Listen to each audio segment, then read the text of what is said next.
Romshinators, romshinators, romshinators.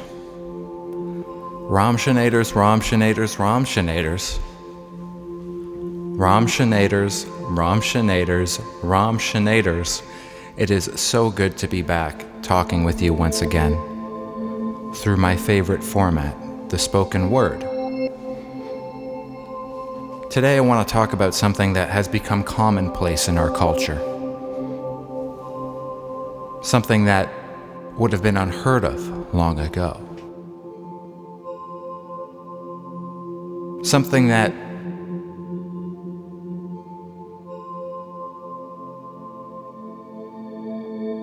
we don't think about enough. And that is the spiritual experience that comes with driving in an automobile. The spiritual pleasure that one gets from driving in an automobile with a complete stranger. And the spiritual lessons contained in these beautiful momentary experiences.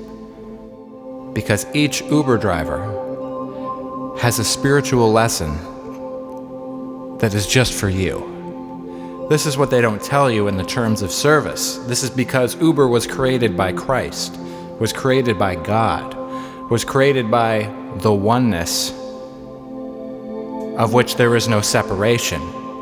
And when you get into a car with these strangers, essentially your life is in their hands.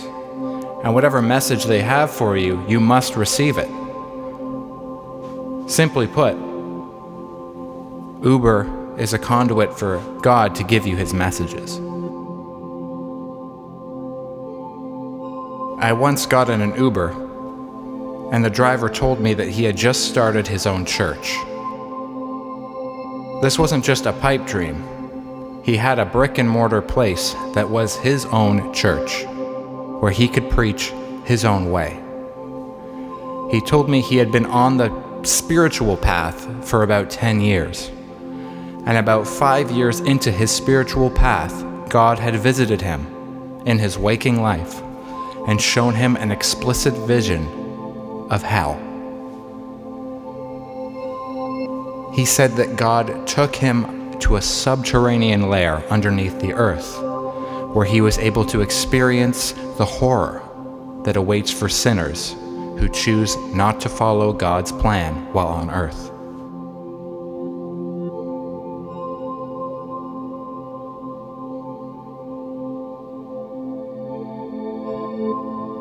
He told me that he saw people's skin getting ripped off. He saw demons eating people whole. He saw bones everywhere. He saw sodomy. He saw pain and suffering. Fire, flames, burning. The smell was unimaginable.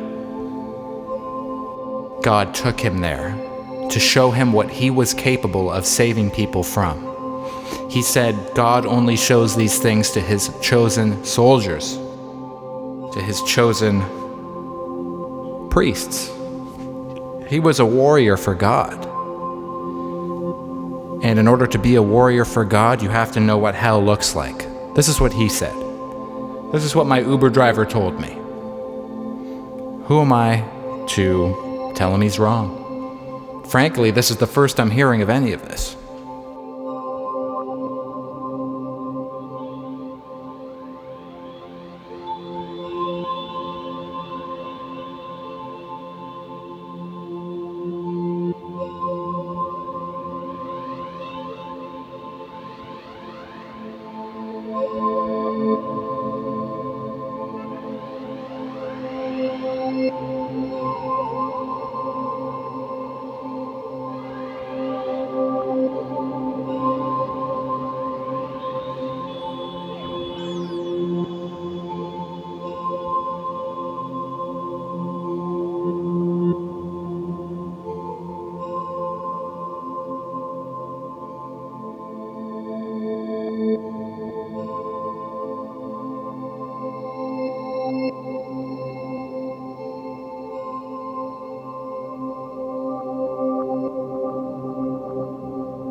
Another Uber driver I had was an older man. He was about 65. And he told me that he worked his whole life in the financial industry.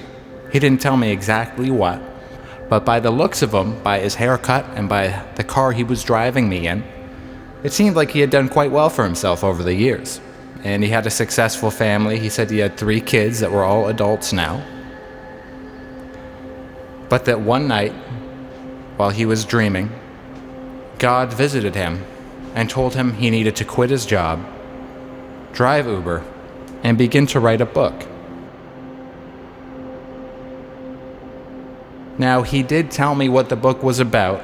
He did tell me the main character's name, which was a little bit on the nose, and I thought that maybe he should rework that. But out of respect for him, I'm not going to share that information with you.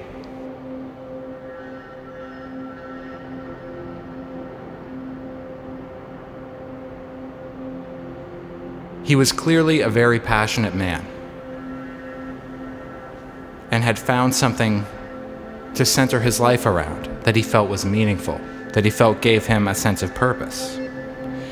And in our conversation, he actually ended up asking me, he said, "Hey," he was looking at me through the rear view mirror. You know how they do that sometimes? They look up and they make eye contact with you through the rear view mirror.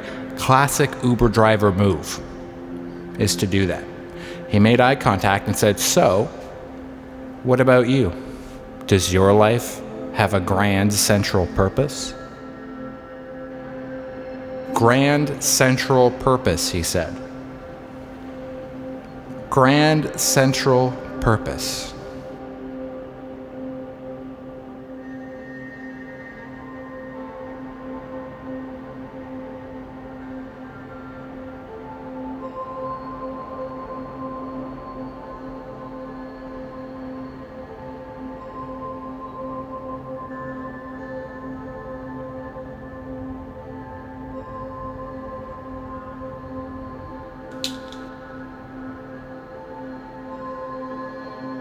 To be honest with you, this was a bit of a shorter Uber drive. It was only about 10 minutes, and I feel like I wish that this conversation could have gone on for hours. Because I have a strong opinion about that. I have a strong opinion about this whole grand central purpose thing. You know, I grew up reading lots of self-help books. I read Think and Grow Rich at a very young age. I read How to Win Friends and Influence People. I read all of that stuff. I read Napoleon Hill's Master Key to Success, this book that's like this thick. I read all of that stuff. I listened to Earl Nightingale. I listened to, I don't know the other guys. I forget. All those guys, that whole thing. I've done that whole thing. And it's all about having some big central purpose, some big burning desire, some big goal that you're just going after because you're not good enough the way you are. You need to just go after this goal. You need to be like Henry Ford and the Ford Motor Company. You need to be like Elon Musk. You need to be like whoever else, whoever these top of the pyramid guys are. You need to be just like them because they had a burning desire. And this guy's burning desire, his chief purpose was this book he was writing. He was writing a book and he thought that that was going to be this big thing. And I think that can be good at times, but I feel like times in my life where I had a grand central purpose, where I had a definite chief aim, where I had a unwavering goal, that everything was just focused on this goal, that those were the times that I fucked up the most. Because what sensible person would do that? And I know they say that too. They say, you gotta be unreasonable, you gotta be unrealistic. No, you don't. You really don't. Like, you're gonna fuck yourself up. It doesn't matter what age you are. Maybe he was older. He was like 65, and maybe he had a ton of money saved from his financial job, and maybe for him it would be totally fine. But if you look at the average young person and you tell them, hey, you need to do something unreasonable, man. You need to put it all into your macaroni art project. You need to go get a line of credit and buy all this macaroni so you can make your art, man. It's the only way. It's the only way. It's just like Elon Musk. It's just like Steve Jobs. He failed. He was broke. If you do this, like I did this, for me it was my band. I thought my band had to work out. I thought if it didn't work out, it meant that the universe was betraying me. It meant that everything I'd ever done was for nothing, that my life was a failure. If my band didn't work out, then I'm not one of the chosen ones, you know? I don't have what it takes. I don't have that X factor. I don't have that X factor, you know, that star quality. I don't have what it takes, you know, and I was so stressed out. And in this band I was in with all my friends, I put so much pressure on it. And I also had a girlfriend at the time, and I was like neglecting that relationship just because I was like, you don't get it. You don't get it. This band is going to be big. I'm going to be the fucking man. And then you'll see, neglecting my relationships, turning my friendships into weird, strained business deals, all for this goal of being in a famous band. Which is like, what? What does that mean to be in a famous band? I have been trying to rub shoulders with people my entire life. I've been trying to meet famous people. I've been trying to meet my heroes, meet successful people. Every successful person I meet is like, it's like, I don't want to say they're all miserable, but they're certainly not happier than their unsuccessful counterpart. It's almost like the more successful people I meet, the more like behind the eyes, they're just like, you can tell they've paid the price. You can tell there's a steep price to pay, and maybe that's not what life is all about. Maybe life is about having a balance. Maybe life is about not being productive every second of the day and having time to give yourself to the people you love around you and to enjoy things and to be grateful for things and not to just put all this pressure on yourself. You know, I wish I could go back and just enjoy being in that band and enjoy being in that relationship and enjoy what was going on. And you know what? There was times when I did, but because I had this attitude that I had to have like a big goal, everything was about this big goal, you know, because I had that, I feel like I often took things for granted. And I didn't get to say that to this Uber driver, you know, I didn't get to say that to him. So if you're watching, that's what I wanted to say. Because when he asked me, does your life have a grand central purpose? I said no. Because fuck that. I'm gonna make my art. I'm gonna kiss my girlfriend. I'm gonna eat my peanut butter and bread. And I'm not gonna stress out about it so much. I'm gonna pay attention to what's happening now. Because tomorrow's not guaranteed. We've all experienced death. Rest in peace to those we've lost. We know that at any second it can go away. So what's the point in putting all this pressure on some future goal? I don't mean throw it out completely, of course. There has to be a balance. But your ambition needs to be in check. Because ambition, if it runs rampant, can ruin you. And that's not what people like to hear in this I don't even want to use the word capitalist because it's overused, but you know what I mean, in this society that is based on how far you can go. Anyways, if I ever get that Uber driver again, that's what I'm going to tell him. And hopefully, he'll have a copy of his book to give me.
This one time I was hitchhiking. I was standing on the side of the road with my thumb out because there was no bus. People would always ask, why do you hitchhike? It's so dangerous. This is before Uber, And I would say if there was a bus, I'd be on it. But there's simply no other option. So, I'm standing there with my thumb out, and I would hitchhike to get to band practice. Because I lived in a small town next to a slightly bigger town, and I would have to hitchhike into the slightly bigger town to catch a bus to get myself to band practice in an even bigger town. Sometimes this would take hours of me just standing out there with my thumb and my guitar, waiting for a kind Samaritan to give me a lift. And at a certain point, certain people would know me and they would stop every time. They would pick me up. Other times, I'd be waiting for a while.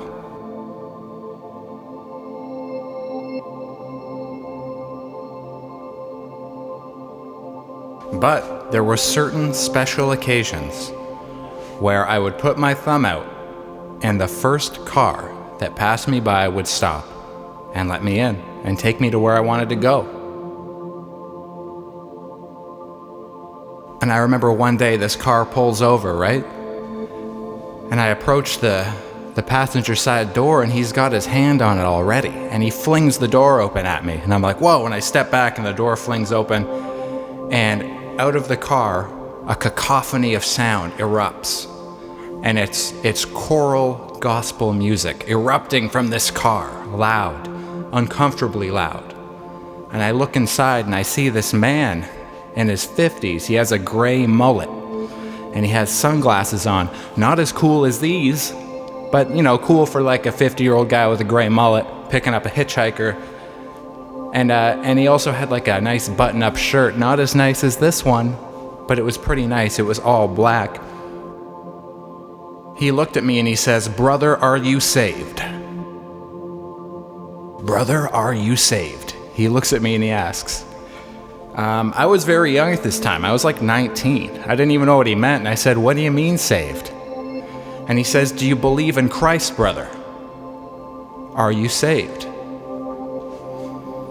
Now, romshinators, you know I am a God-fearing man. I believe in a divinely ordered cosmos.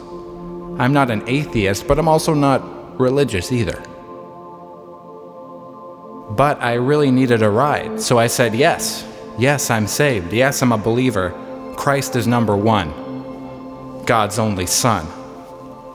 Let's get a ride into town. How about me and you ride into town and talk about it? And he said, "That sounds good to me, brother. Have a seat." I got in his car and off we went.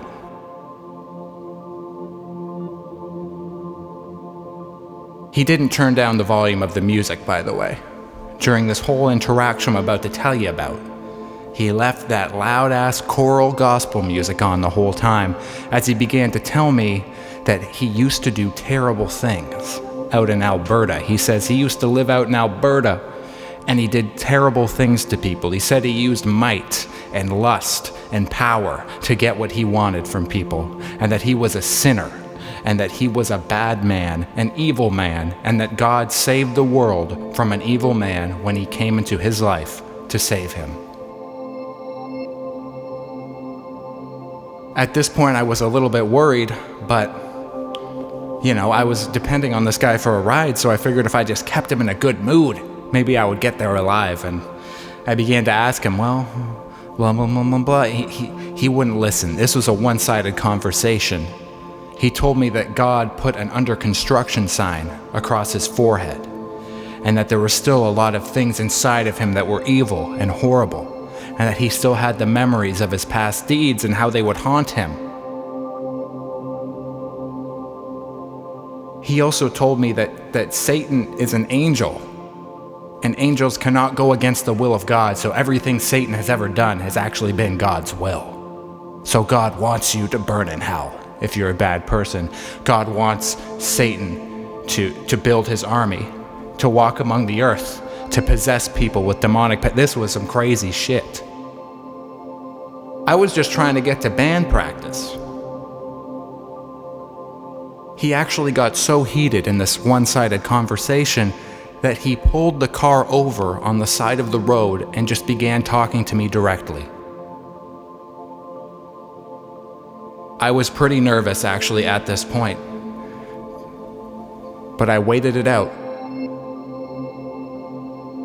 He was clearly very guilty. In fact, he removed his sunglasses and stared directly into my eyes, and I could see the guilt, I could see the pain, I could see the tiredness staring back at me. And I feel like he just needed someone to listen to him without judging him. He just needed someone to be there for him, and I was. And he took me right to where I needed to go. He took me right to the bus stop, dropped me off, And I'd like to say I never saw him again, but the truth is I did see him. I saw him when I was at the job center like a month later. If you don't know what a job center is, it's, before the internet was so popular, people would go to job centers to try and hunt for jobs. And there was people who worked there, job postings on the board, computers you could use, and I did see him there. And we made eye contact, but we pretended we didn't know each other, which is totally fine in my books.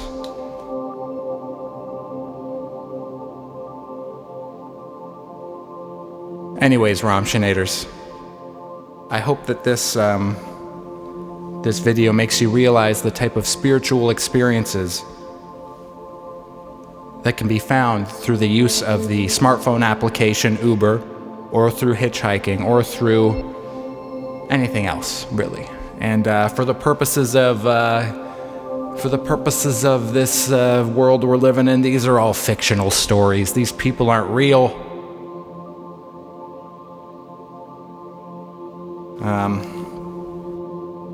Thanks for listening, Romshinators. Have a fantastic day. Stay in the moment. Appreciate what you have. Thank whatever creator you believe in for the little things. And if you don't believe in a creator, I don't give a shit. It doesn't matter to me. I don't fucking care. None of this matters. Let's just live our lives. Let's just breathe the air. Tell them Romshii sent you. Goodbye.